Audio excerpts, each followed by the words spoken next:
Za današnje jelo bit će vam potrebno 600 g pilećeg mesa. Ja koristim pileća prsa. Isjecite na kockice ili ovako na šnite.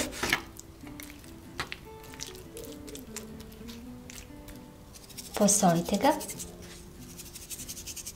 Malo bibera. U tiganj sipajte 3 kašike maslinovog ulja. Možete koristiti i suncokretovo.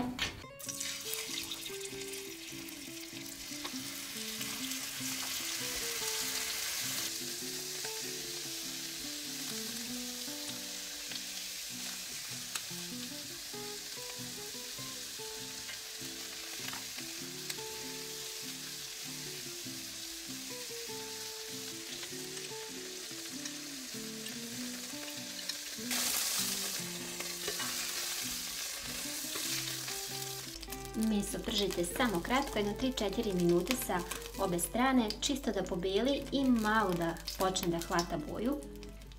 Zatim u isto ulje dodajte jednu glavicu iseckanog crnog luka i 2 čejna belog luka. Možete slobodno dodati još malo ulja.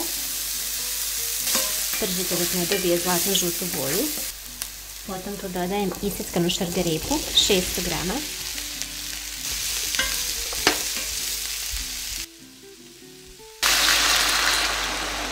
500 ml vode, ali ja sam prokuvala jednu kocku kokošije supe u vodi i sa time zalila. I ostavljam da kuva sve dok šargarepa ne omekša.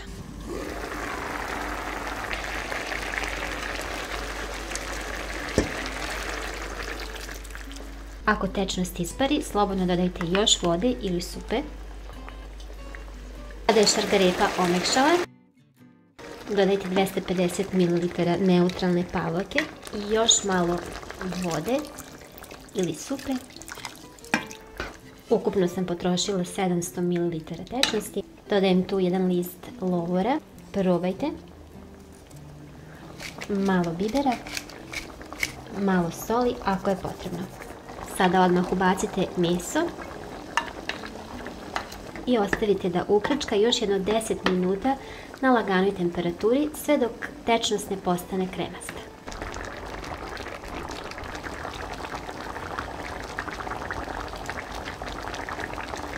U ovo jelo ja volim da dodam malo karija, ali vrlo malo, i limunov sok, također vrlo malo, da da lijepu svežinu, ili može svako sebi u tanjir da doda kari i limun,